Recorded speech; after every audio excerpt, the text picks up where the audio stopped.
Somo wawo. Wawo re wan tape wawo. Me fa do bi wawo. We da ga be kon we ko aja. Me wa te pe wa ye ta me wawo. Me le mere ba. Me hwe mo mi o ne ni te swe. Mi re ho he mo no se. Me va kille mere no fo wawo.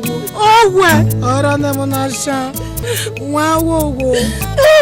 Me wa le me te no ta fo me pe alu. Ọmọ ẹgbẹ́ we a. Ọmọ ẹgbẹ́ we wo. Ọmọ ẹgbẹ́ we wo. Ọmọ ẹgbẹ́. Ọmọ yo sha. Babo ke mo kabare. Ara wa. Babo ke wo. E mo huwe.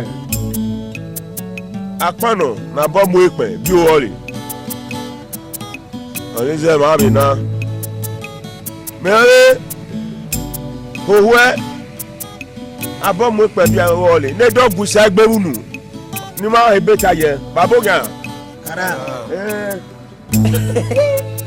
Make o ko ke kanta mo mi yo. Wa ke le yo ba. Yo ba na. O ko ke le ta mo wona. O to no ke le ta mo lo le vina. Hai. Kole, ora ke ni lo e pogwa no yi. Metage otono ohono kan ege oza baradi ogbo Ocha bi ebo here me. Hey, otonori no tonoro. Ore aba. Bora. O gere yo we yokpa. We gere yokpa. meta manyo kameho mela tamaje ogba mekin oyo tono yofo ime okisa obegbe ole otono ime onoto medi mono kan meki elwo ebegbe wa Onotori na notoro. aba dole Onotori na notoro. aba Ba ko jiri na go sabo. Onoto. Kí wá ṣan? iso tono malase Otono le a. No legbe. E jana gun abegbe ma ni ana ki me dota ti otono re. Mere de ma ni lo kin atutu je be o ti fi. Robo fia. Tono e po ho no. Iron ri ari o egbe. Owa o kin atutu bi e o tan kwa. Egbe o ji mo ho ni ame dota ti re. origbo na ba me mama sebo Bara ne wa. Bara. Unwa wa ni ba gi mere jo tono. Merci so tono ni a e bi ma mi e. E yo bi mi kere. Madame ni ro tono. Razu le no ile gbe. Ra ki atutu bi e be o ti fi. Ma mi o. Otonori no tonolo. oyo ni on pa apanu bi opo e abomepe ekun wa Akobelo sa. Ire bore yan. Sade ni aweli mere gbe no. Oko e be punse ni a. Baba kida ibe sunu ri o. Ọmọ ipin. Baba ki aje mo ri a. Aki bi e. Wegwo re bele. Be jada jahim. Ele bo se ye bi e. Amwe pa. Mo we mo ta nu wata mama le. Dota mama le. Meme miaka. Uhi meki kwa ni megbe. Oyo saba mi opa, oyo sile mi opa. Obo yo so hu opa. O so rere bi enekida apoka mi ho. Ba kai ho.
Yeva kame ho evo me. Ene piamo va kame ho yeva do.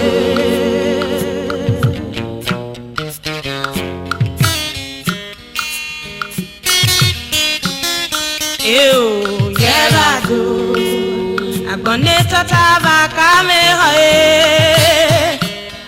Baka no takwe abonye yevado.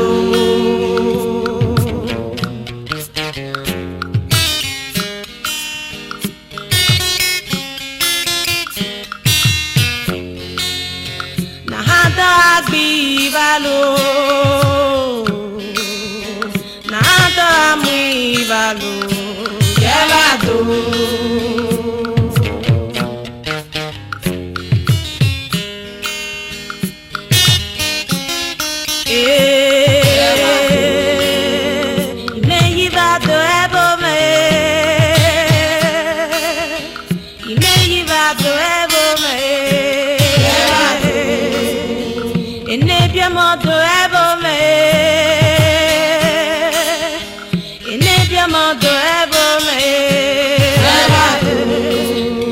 Bonita tava kame hoe Baka hano takwe abohyo Beba tu Nahado agbi valo Nahado amui valo Beba tu Nahado agbi valo Nahado amui valo Beba tu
Session here.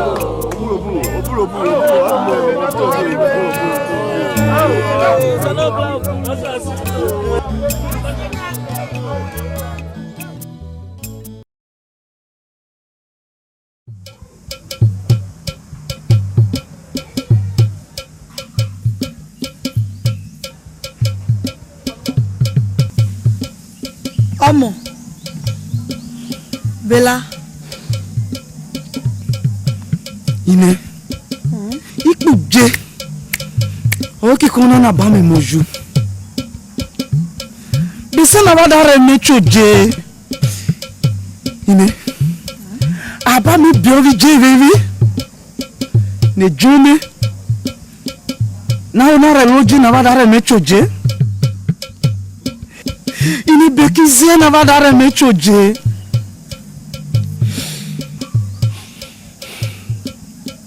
Emia baby wo omo Aba bi obi je baby wo po mo na ba mi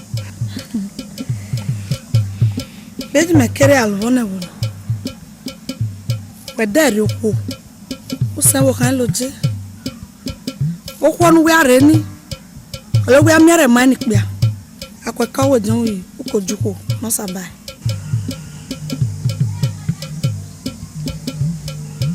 Me aroko. Akwere me oje. Baba de ko wala sabot de bano ko joko na sabani. Ine. Bi mi aki yenya. Mo Egbenuneghe re ko. Me wo mo gbe ni. Ami ona pa no me mo gbe. Emi o bebe ribo omo. Oda go ne mi pe na go na lo na nia. Akulfo. Aki hani mame hino. Nela do me tobeko. Eke ni mame hino na nela me tobeko na. Uki so bo pokpa. Nuwele we mama ho mole. O ni pe ada ka wo jobo no juko no sabai ni. Inyo pose. Iro pa o se ro mo. Ine me mo gbe mere no loko oyan. Iwo mo gbe ni.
Piano nya di jori asho.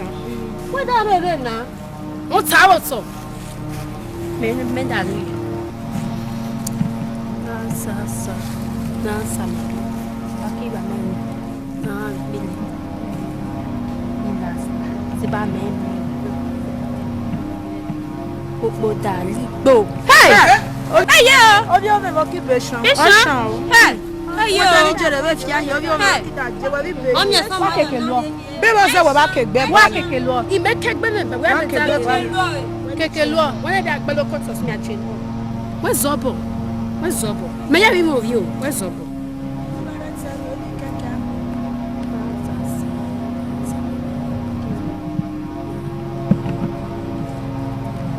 Siba me. Ẹ̀ṣán. Ai me. Ọ̀lẹ́ kọ́kẹ́ á fi bọ́ ní láàrin ìrẹ̀lẹ̀ tó rẹ̀. Ẹ̀ṣán. Keke loi. Make it chill boy. Keke loi. Make it chill boy.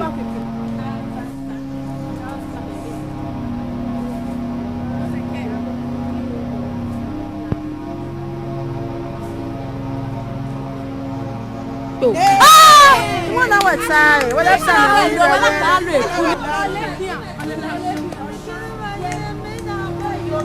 Wọ́n lè wọ́n ti dà fẹ́. Aṣọ àwọn kan máa bá wọn ní ẹ̀kẹ́ dé ọ̀kí sínú wo dẹ̀ ọ́ yà fẹ́fẹ́ rí lọ.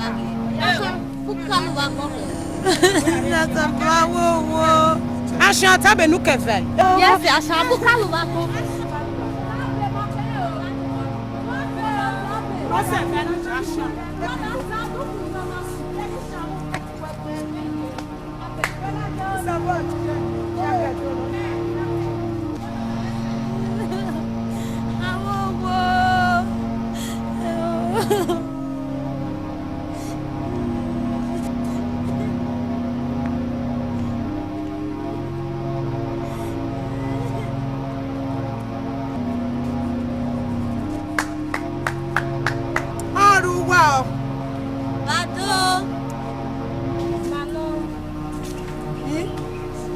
Abortion.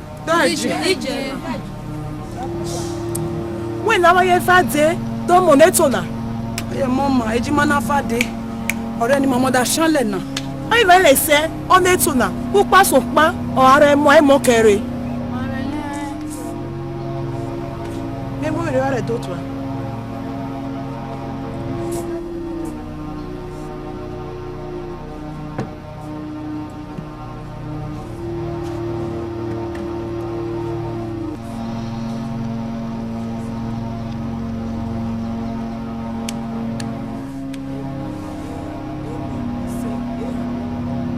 tu hiyo.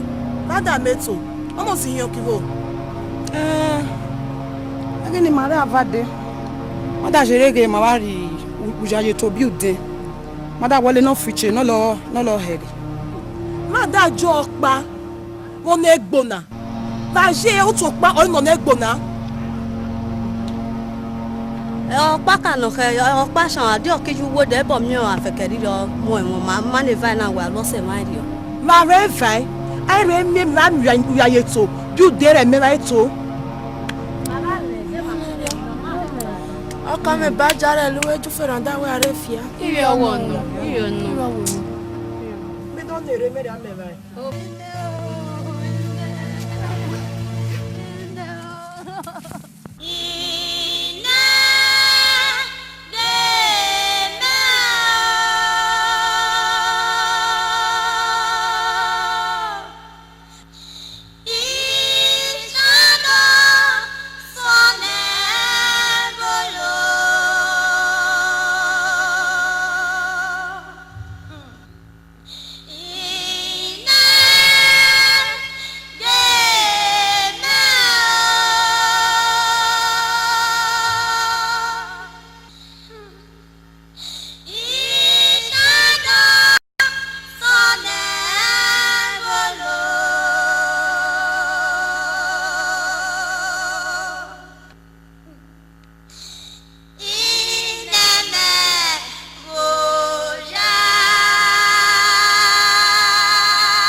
Bokan ma ba bokan.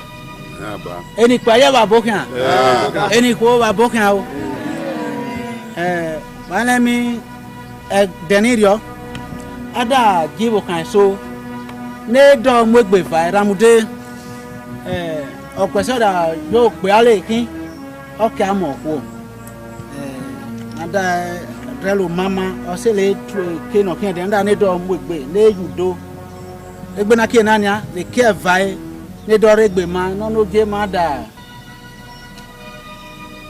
robot supo pawo na le iba bone gwa kan ye aburi wo kan ma ama ayi no edani ikori ka oye ikori ka oye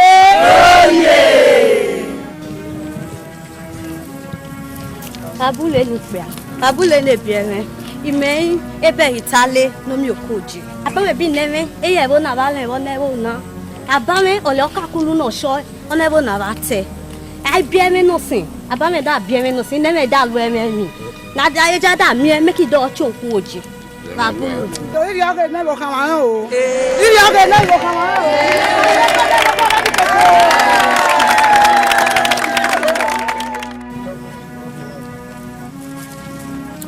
Babu eni gba na biere babu eni ko na biere mi an choi gongon no mi okoduwa aba mi o pe an robo luwo na gbebu no da ye chora no rakunu ile mi okwo no nye sodo o da yan no sin o ye da biere da heme egungun e da lu eme mi na da mi asi sodo mi da ro ete o eze mi da ba bulu babu eni pe babu no ba we Iroko ni ka oye. Oye. O boko e baba. O e baba. Na se nene gba bomo ye.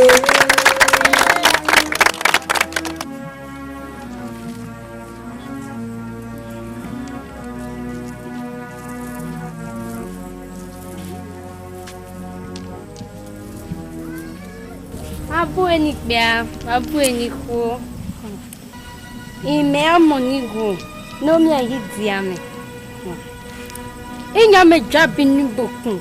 No asede oriki mwe fiane lele. Elle no zagene ogbuche hewe.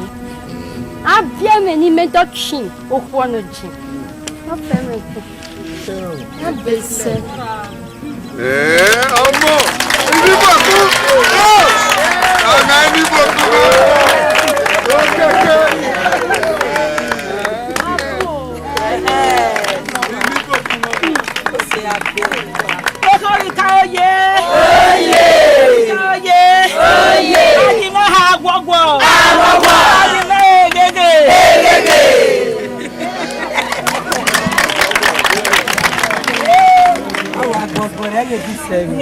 Iwo kan wa ye ba bokian ediko ye ba bokian meri owo ebe ni eleti hiyon o ma je ni don be to do le vai e tu ya pase vania ele ka bo ki wo la bule ni wa e mo ta gele no e mai tu hiyon ba re je ene ke egbopo ele ba sa bo vai imo pa ni mo mi won re vai na ima ene hijo e omo Black miage etubaki ene ke baba ene ri bagbon ero agbon ene yana osese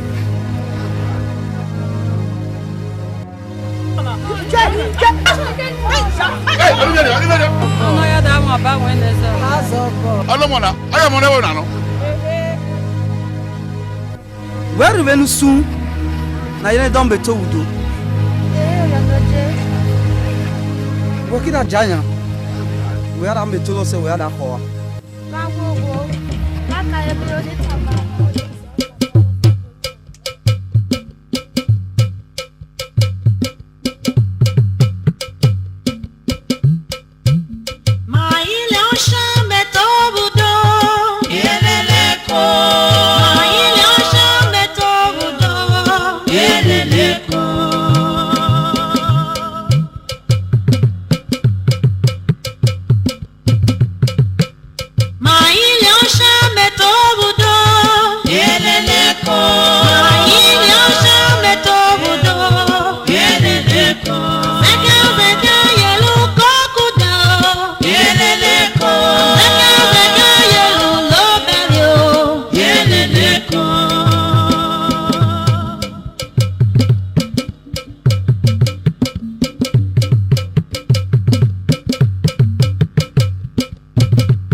Bokian ibo kamale Esan Naigbe eba mi be gboki ayela moki akpo keke ayejele ona ne demi ade halusa ono monate yo kama olokwo medari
Good morning, miss. Doeji. Doeji.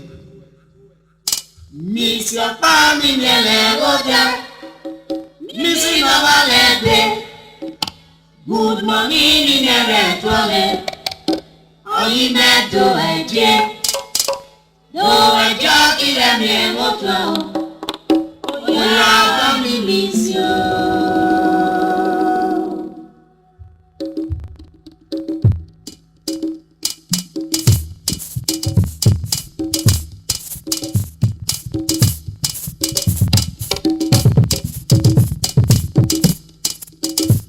Miss your family, Roda.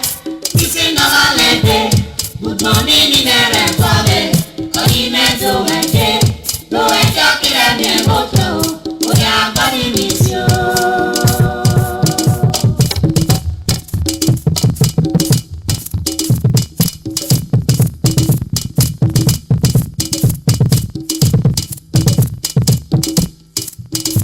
Miss your family, Roda.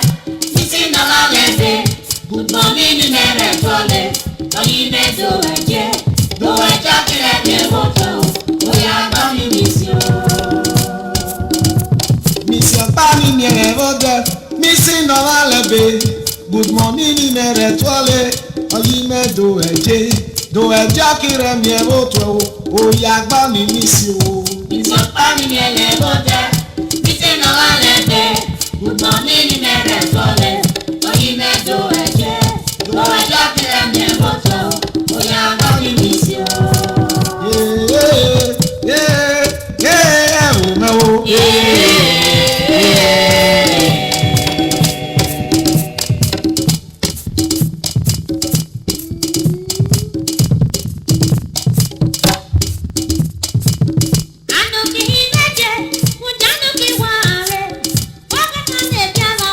Muchani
ọmọ ẹni yẹn lẹ́wọ́ jẹ ọ̀rẹ́ ayé mẹ́ lèmi ọ̀pá ní kí gọ̀ọ́lé mu ọ̀gbẹ́ ká dédédé dàdé lẹ́rẹ́ ló pọ̀ mu dùn sẹ́rù pọ̀ sọ́tọ̀ sẹ́rù pọ̀ sọ́tọ̀ sẹ́rù pọ̀ sọ́tọ̀ ẹ̀kọ́ mọ̀ ìlú.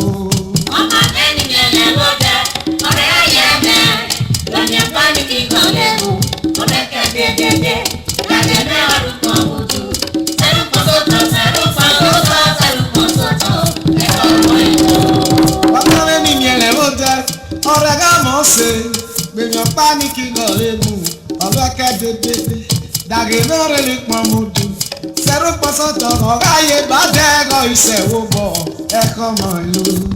ọmọ ẹni yẹn lẹ́wọ́ jẹ ọ̀rẹ́ ayé mẹ́ lèmi ọ̀pá ní kí gọ̀ọ́lé mu ọ̀gbẹ́ ká dédédé dàdé lẹ́rẹ́ ló pọ̀ mu dùn sẹ́rù pọ̀ sọ́tọ̀ sẹ́rù pọ̀ sọ́tọ̀ sẹ́rù pọ̀ sọ́tọ̀ ẹ̀kọ́ mọ̀ ìlú. ọmọ ẹni yẹn lẹ́wọ́ jẹ ọ̀rẹ́ ayé mẹ́ lèmi ọ̀pá ní kí gọ̀ọ́lé mu ọ̀gbẹ́ ká dédédé dàdé lẹ́rẹ́ ló pọ̀ mu dùn sẹ́rù pọ̀ sọ́tọ̀ sẹ́rù pọ̀ sọ́tọ̀ sẹ́rù pọ̀ sọ́tọ̀ ẹ̀kọ́ mọ̀ ìlú.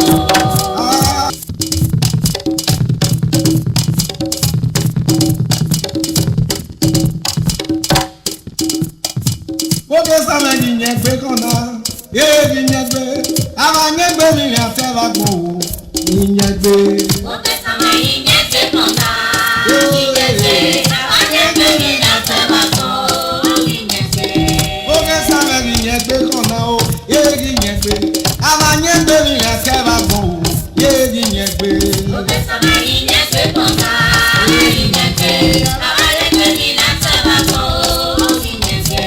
Oge sábẹ́ yìnyẹn gbé kànáà o, yéé yìnyẹn gbé, àwọn yẹn gbé mi rìn àtẹ́wà gbòò, yéé yìnyẹn gbé. Oge sábẹ́ yìnyẹn gbé kànáà, yìnyẹn gbé, àwọn yẹn gbé mi rìn àtẹ́wà gbòò, yìnyẹn gbé. Nagbọ́nà ni màá kórè, wàá ara yé gbèdò, sọba lẹ dáná awẹ akọ o, wàá ara yé gbèdò wé. Nagbọ́nà ni màá kórè, wàá ayé gbèdò, sọba lẹ dáná awẹ akọ, wàá ayé gbèdò. Umi agbọ́n ni màá kóye, wàá ara yé gbèdò, ọ̀sọba lẹ dáná awẹ akọ o, wàá ara yé gbèdò wé. Nagbọ́nà ni màá kórè, wàá ayé gbèdò, sọba lẹ dáná awẹ akọ, wàá ayé gbèdò. Ọ̀sọ̀ ni màá kóye, wàá ara yé gbèdò, sọba lẹ dáná awẹ akọ o, wàá ara yé gbèdò wé. Nagbọ́nà ni màá kórè, wàá ayé gbèdò, sọba lẹ dáná awẹ akọ, wàá ayé gbèdò. Ìyọ̀sọba lẹ dáná awẹ akọ o, Wàá ayé gbèdò, ọ̀sọba lẹ dáná awẹ akọ o. wàá ayé gbèdò. Also vale deno agua, also vale deno agua. Yele na mao, avale bajo cambio. Also vale deno agua, vaya yedo.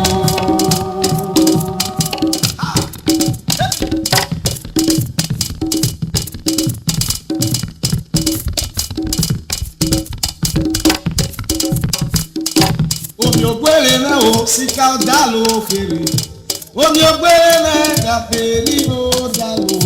Omi ògbére náà síká dá ló kéré. Omi ògbére náà Gàpé níbo dá ló. yẹ́nì máa síká dá ló kéré o. Gàpé níbo dá ló. Omi ògbére náà Síká dá ló kéré. omi ògbére náà o. Gàpé níbo dá ló. Omi ògbére náà Síká dá ló kéré. omi ògbére náà o. Gàpé níbo dá ló. Omi ògbére náà Síká dá ló kéré. omi ògbére náà o. Gàpé níbo dá ló.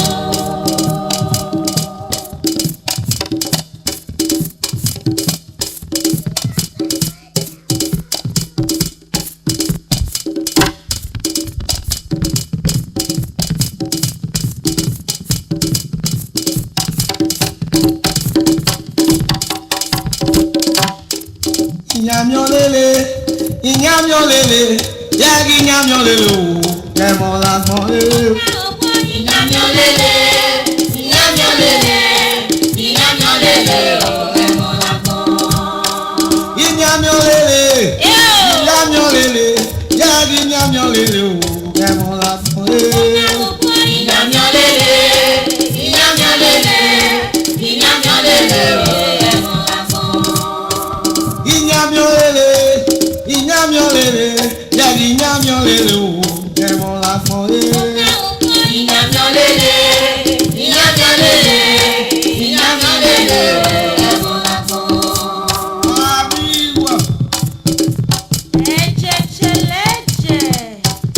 Oh, baby, you are a weaker.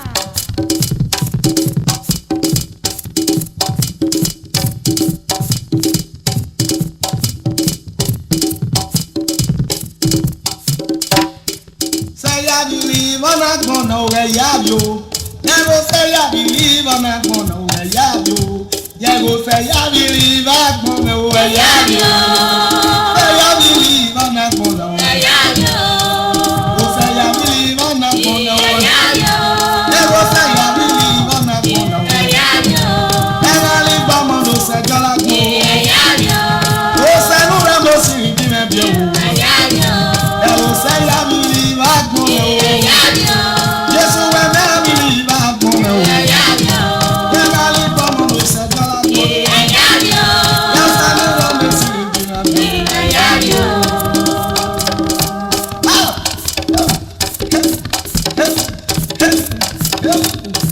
Abiwa Onacholi Kokoma Yakona Polio Wano Usiyado Ela Papori to Adeo Usiyado Yakona Polio Wano Usiyado Ela Papori to Adeo Usiyado Imagona Pomario Wao Usiyado Ela Papori to Adeo Usiyado Yakona Polio Wano Usiyado Ela Papori to Adeo Usiyado Imagona Pomario Wao Usiyado Ela Papori to Adeo Usiyado Yakona Polio Wano Usiyado Ela Papori to Adeo Usiyado Ela Papori to Adeo Usiyado Ela Papori to Adeo Usiyado Ela Papori to Adeo Usiyado Ela Papori to Adeo Usiyado Ela Papori to Adeo Usiyado Oni merio Ya oni merio yo que sa Ela Papori to Adeo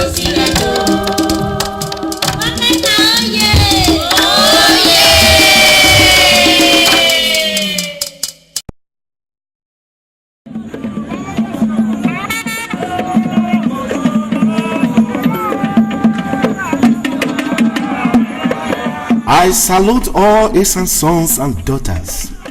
I bring you warm greetings. I appreciate you all, not necessarily for what you are, but more importantly for who you are. When I first highlighted some of the qualities of Esan as a people and some of our common heritage that make us stand out among other ethnic groups, plus a few individual personal achievements, contributions and humanity of a very few of our sons and daughters, including some of our shortcomings as individuals and as a people, I later realized that some persons may not have fully got the picture, as that effort may certainly have left so much to be desired. I want to place it on record here that our earlier effort, I mean Esan Naigbe Vol.2, is only but a tip of the iceberg.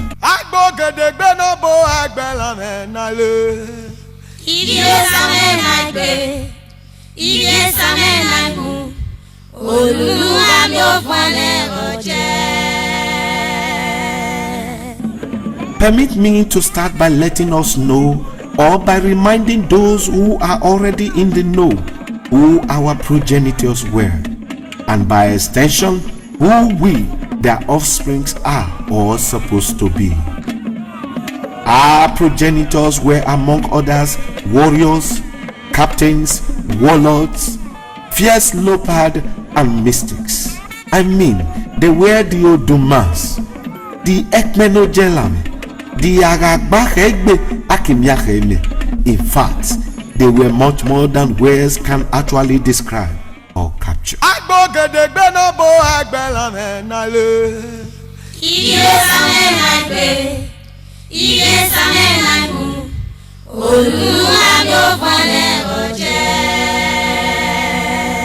Making a voyage into history, I discovered that most wars fought, won by the great Benin Empire within and beyond the shores of Nigeria in the 14th century AD and in the blaze of their glory were championed by Esan warlords.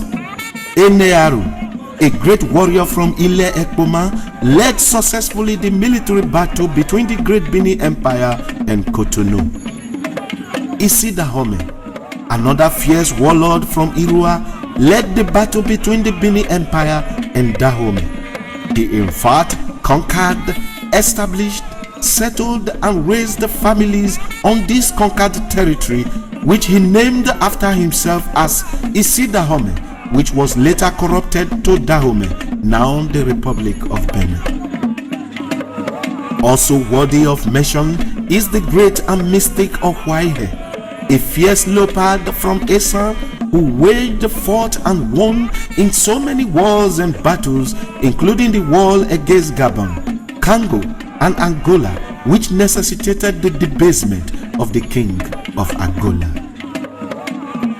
I may not be able to touch on all the warriors and warlords from Esan of old who today are reference point in and outside Edo. Even if I have the time and space, I am in fact currently poorly equipped to do so. Notwithstanding, let it be announced to the high heavens that the great Ezomo from Ewato in Esan was there. Urokbota, Oleogbeni, and so many other brave men and worthy Esan patriots who are dear to God and therefore famous to all ages. Let me round this up by letting you into the most unfortunate era of the great Benin Empire in the late 19th century, when Oba Egbenuneghe was deposed and deported to Calabar. One of the most celebrated mystics of the Benin Empire of that era, who was reputed to possess the powers to be in different places at the same time, was the great Okoje of Uromi Kingdom. He was the last warrior standing when all others had capitulated and betrayed Oba Egbenuneghe and was imprisoned with the Oba in Calabar. In the words of these great mystics, Ojeju Orisi, consequently, he metamorphosed into something that was described by his captors and custodians as termites, and later inherited the throne of his fathers as Ogbidi, the Onoje of Uromi Kingdom.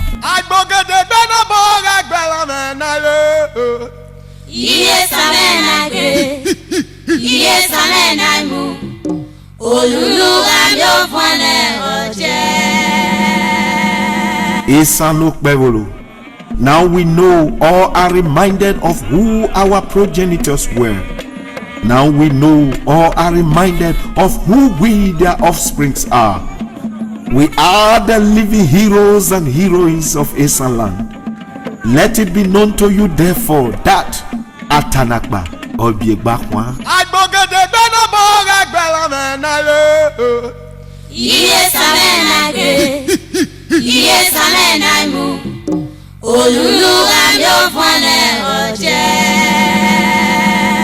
despite the fact that the Esans are a minority of minorities in the Nigeria political equation, yet they are almost always among the major players in every life endeavor in Nigeria.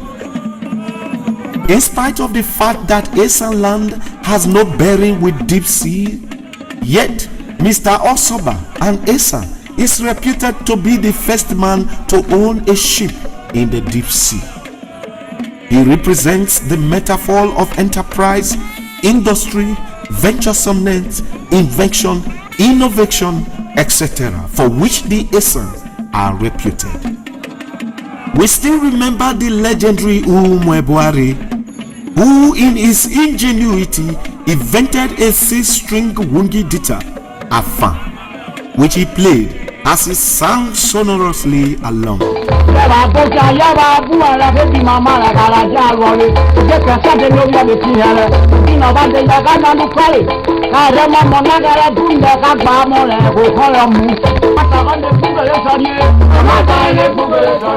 In all the critical periods of Nigeria political history, either by design or by accident of fate or whatever, Esan persons have always been thrown up among others to play prominent, positive and enviable role.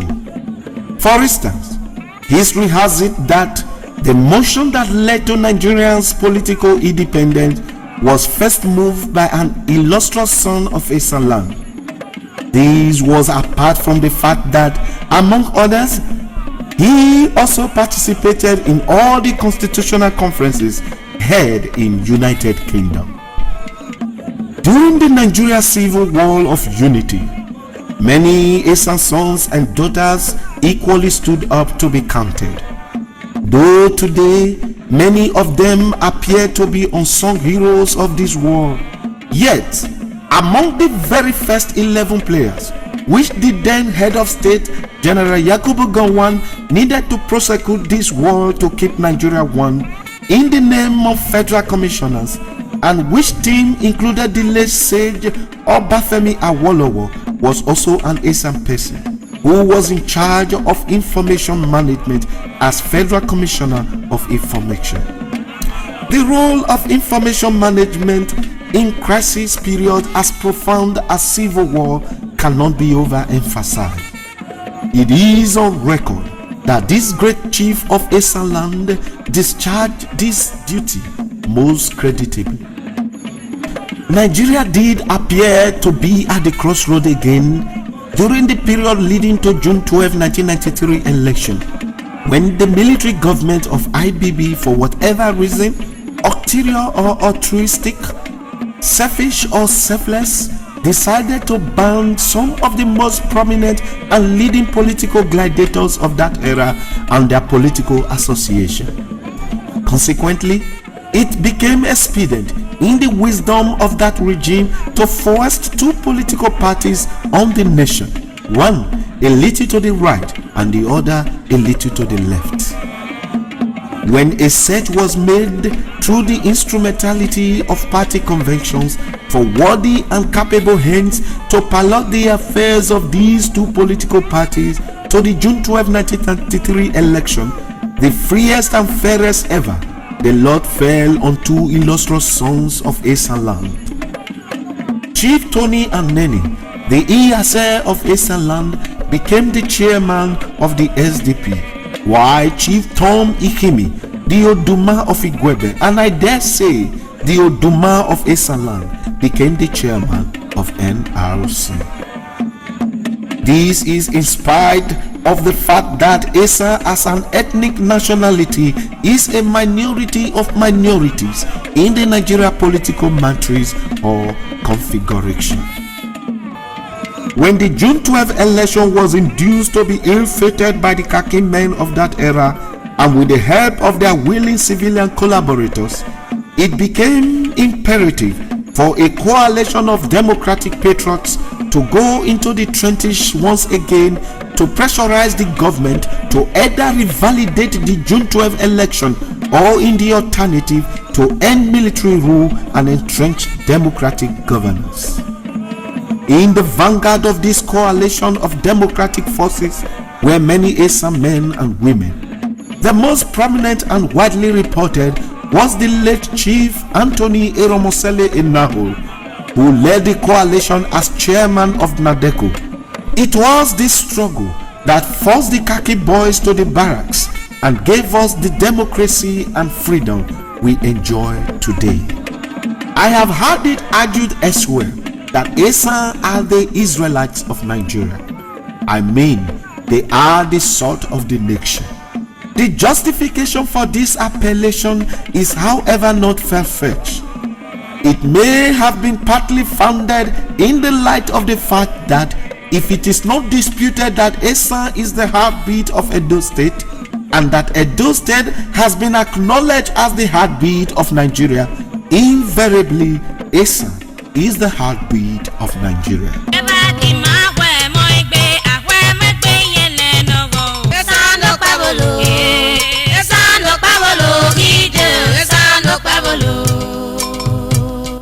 My great people of Esan land, let us now talk in proverbs and parables. We are a great people. Agreed. It is equally true that all the qualities enumerated before and now are not self-acclaimed superlative or appellation, as they are easily and readily verifiable. But the disturbing questions are that if we are this blessed, if we are this great, then where are the footprints back home? Where is the reflection of our greatness back home? It may not be a totally bad idea that we did not allow our charity to begin at home. But why did we still allow much, if not all of it, to remain abroad is what beats my imagination. If you have forgotten so soon where we are coming from, I will be quick to remind us that a masquerade is not adored outside when it has not already danced to please its very own people and natives.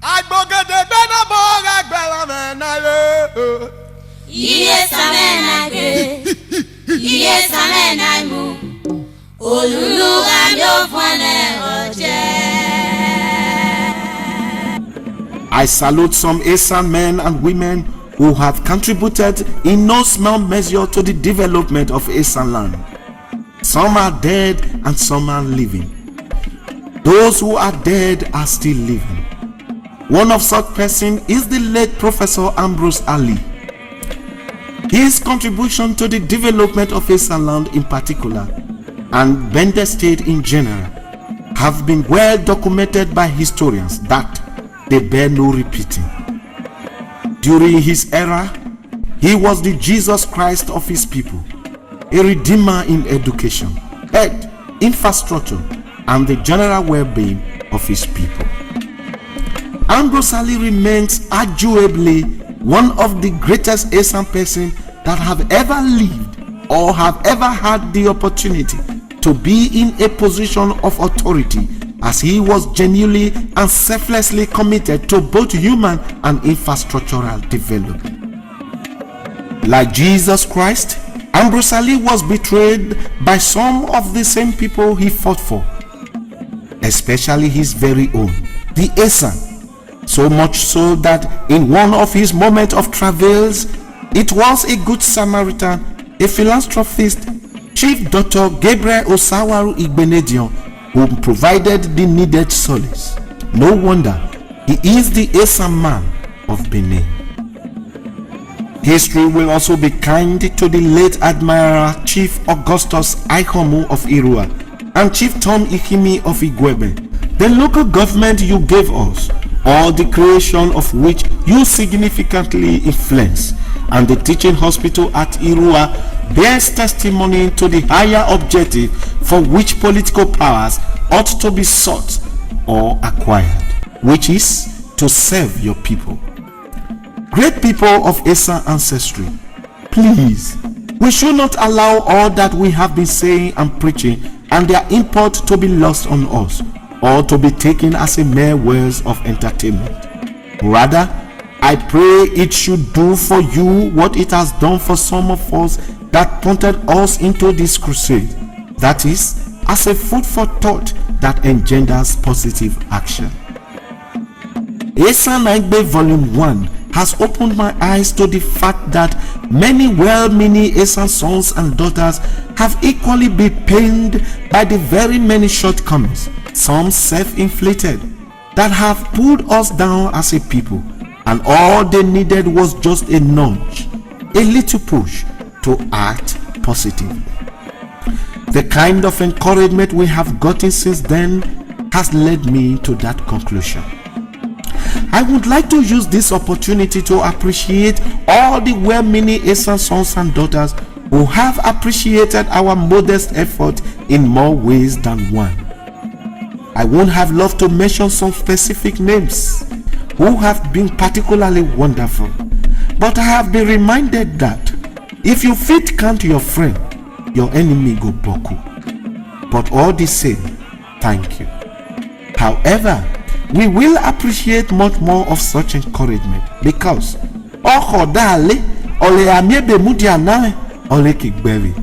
once again, thank you. Esan Naigbe Vol.2.